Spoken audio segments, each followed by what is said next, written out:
Саламатсыздарбы, урматтуу коллегалар. Азыр мен сиздерге телефондогу эң сонун программалардын бири KineMaster'дин иштеткенди жана жүктөгөндү көрсөтүп берейин. KineMaster программасы Android системасындагы сонун монтаждалган программалардын бири. Ачканда мындай болуп ачылат. Установка кылгандын эки жолу бар.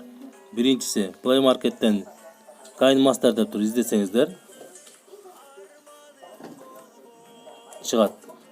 Бирок мен сиздерге көрсөтүп берип кетким кетет. KineMaster жөн эле KineMaster'да эле издебестен KineMaster взломанная версия деп издесеңиздер толук версиясы чыгат. Взломанная версиясы. KineMaster установка болгон менде 76 мегабайттык. Взломанный эмес версиялары 4 мегабайт, 6 мегабайт болуп калат. Бунда көп нерселер жок болот. Взломанный версиясы таза иштеткен версиясы болуп эсептелет. Установка кыласыздар, кадимкидей эле. Запуска эткенде мындай рабочий жумушчу бет ачылат. Плюс кнопкасын басып, пустой проектты басабыз. Жаңы проект баштайбыз. Мен азыр бир видеону жасайын. Азыр гана тапкан. Бул жерде азыр акыркы тапкан видеолордун. Эки видеону коштум мына. Бул жерде кыргызча жана орусча PowerPoint үстүнө, телефондо PowerPoint үстүнө кошкон звук болчу. Так. Эмне кылабыз? Тандайбыз. Печка белгисин басып туруп, видео жүктөлдү. Запускать этебиз.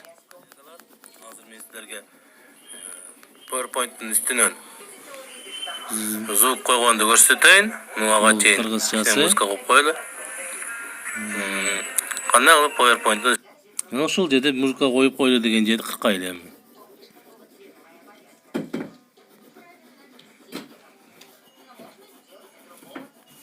Beş minutlik video ekan.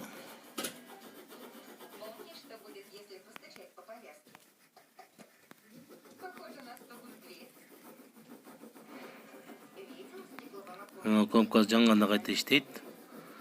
PowerPoint'тун үстүнөн. Так. Буну калтырып койсом окшойт, аркы программага керек элек. Звук койгонду көрсөтөйүн. Мага чейин кичине музыка коюп коелу. Кандай кылып PowerPoint'тун үстүнө звук коебуз? Бул жерде PowerPoint программасы турат. Көрүп турасыздар. Жазып жаткан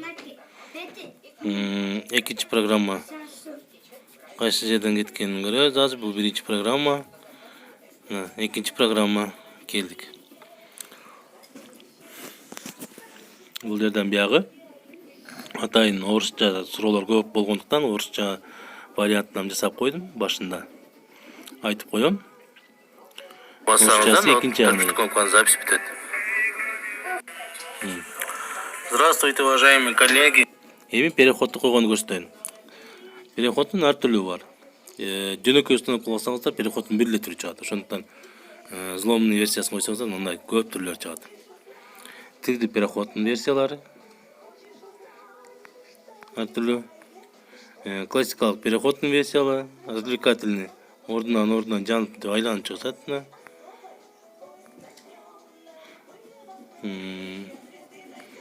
Мощный дегени бар.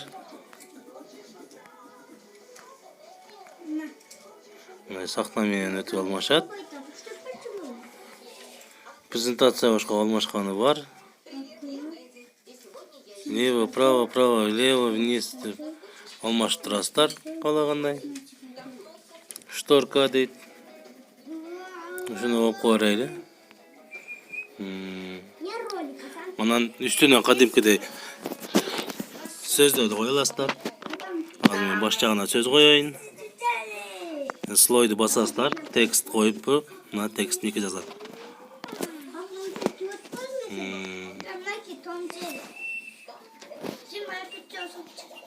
Так.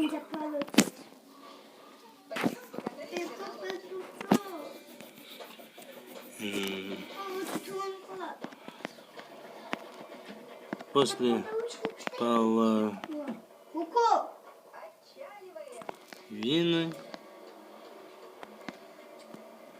есть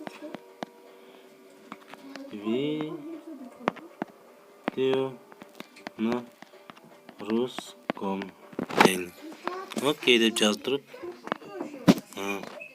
муну баш жагына кошуп коебуз. Тандап коебуз. Кайсы жерге коет экенибизди. Үстүнө коюп, буну ар түрдүү түскө койсак болот.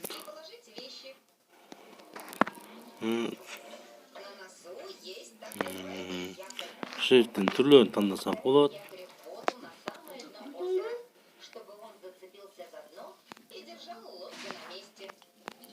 Шрифтин түрлөрүн тандасак болот. Сары түстө өттү. Жана ошондой эле өчүп жанып тура турган кылсак болот. Ордунан жылып тура турган кылсак болот. Гүлдөп койсок болот.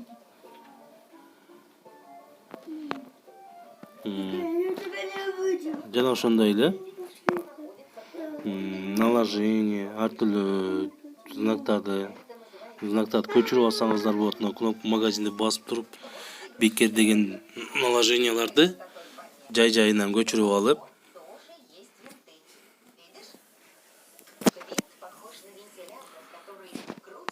интернет сайт калып турат азыр. Мисалы, бул лачокту баш жагына коюп койлу.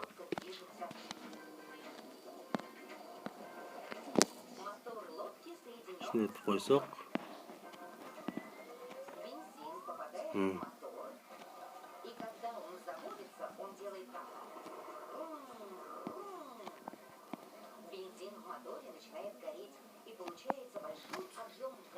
бир бурчуна коюп койсок болот. Ушул жерге чейин запускать этип койлу. Бул бурчта жанып турат. Кандай кылып PowerPoint'ун үстүнө звук коебуз? Бул жерде PowerPoint программасы турат. Дагы мындан башка текст рукописно. Карандашты коюп туруп, анын жоондугун, түсүн тандап аласыздар биринчи. Кандай түстө көрсөтөрүңүздү. Жана ошондой эле жоондугун тандап аласыздар. Көрсөтө турган жерде жийип көрсөтүп коесуздар.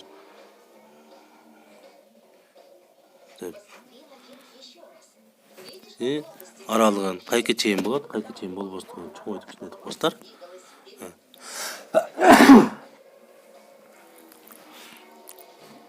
Окейди басуу менен буну да көрөбүз. Кандай болгондугун. Видео 6 мүнөттүк экен.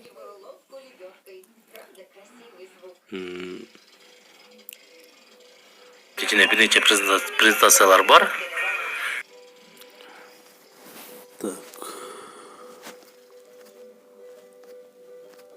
Ашчаларды өчүрүп тура берейин азыр. Телефон саркатып турат. Так, койдук. Да нелерди көрсөтө турган болсом. Тигин да кошо турган болсоңуздар, сүрөттөрдү бул жактан алып туруп сүрөттөрдү да кошо бересиздер. Ар түрдүү сүрөттөрдү басуу менен эле кошулат. Салына турган болсок, анда кнопка сүрөт түшөт. Көрдүңүздөрбү?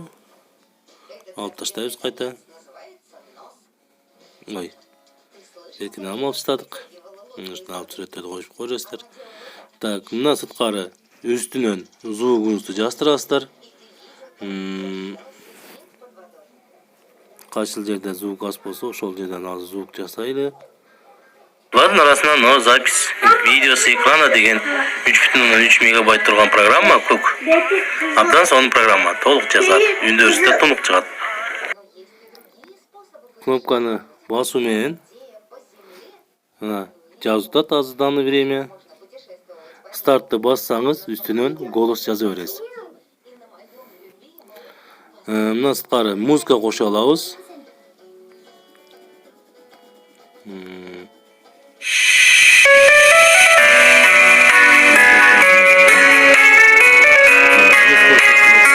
Кошулат. Буну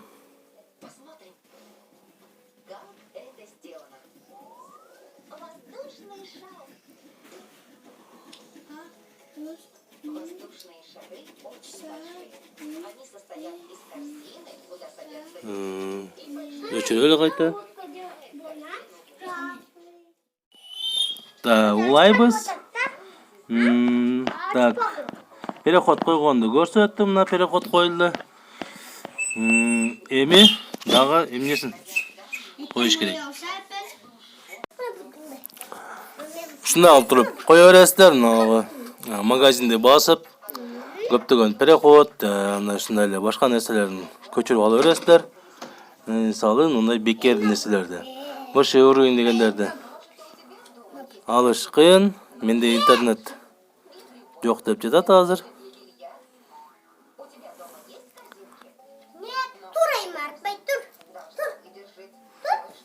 Ол жерден көчіріп ала бересіздер. Бұл кнопка play. Видео қойғанда өшіп қалады. Текшеріп қойыңыздар. 40-қа тұрған болсаңыздар, менде 40-қа тұрған жер.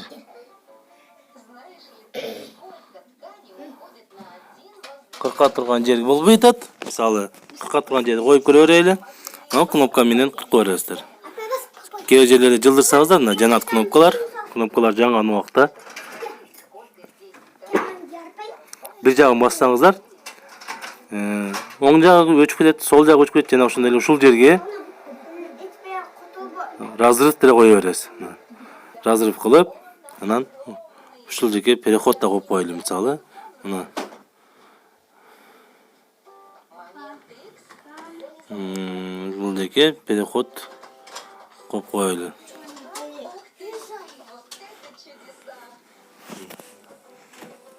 Азыр play кнопкасы жанат, сохранить этилгенден кийин запускать этип көрөлү. Кандай переход түштү.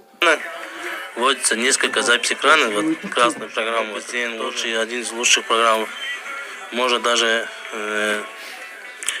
монтажировать. Вот здесь есть запись экрана. Один из самых лучших программ. Да. Көрдүңүздөр,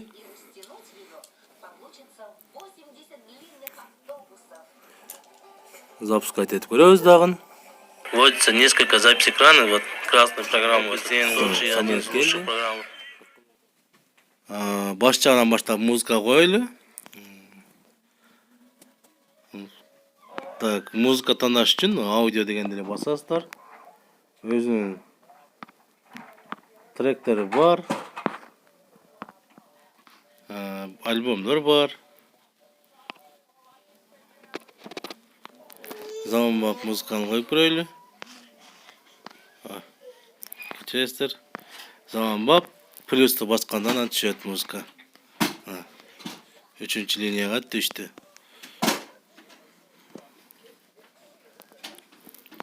Эми запускать этип көрөлү. Саламатсыздар, урматтуу коллегалар.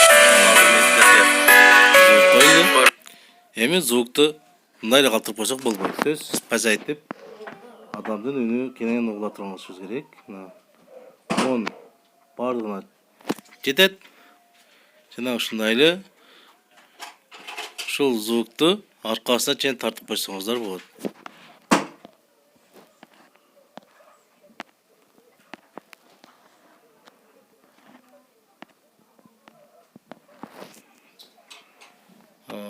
Так.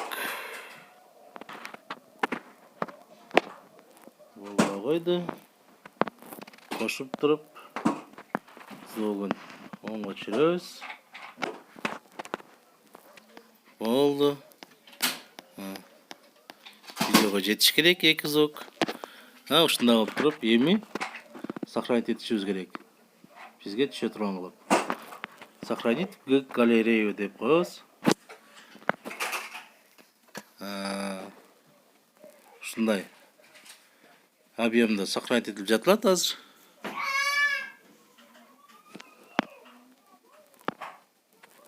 Экспорт. Ушул толгон убакта видеоңуздар даяр болот.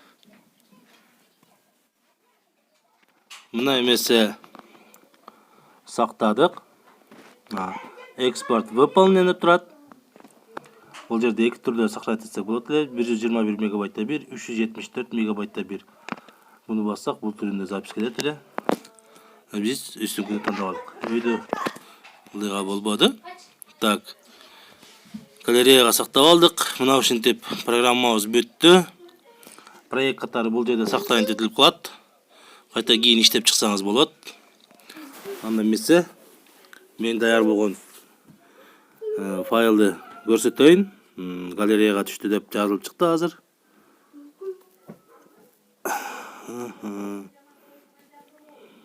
Видео дейт.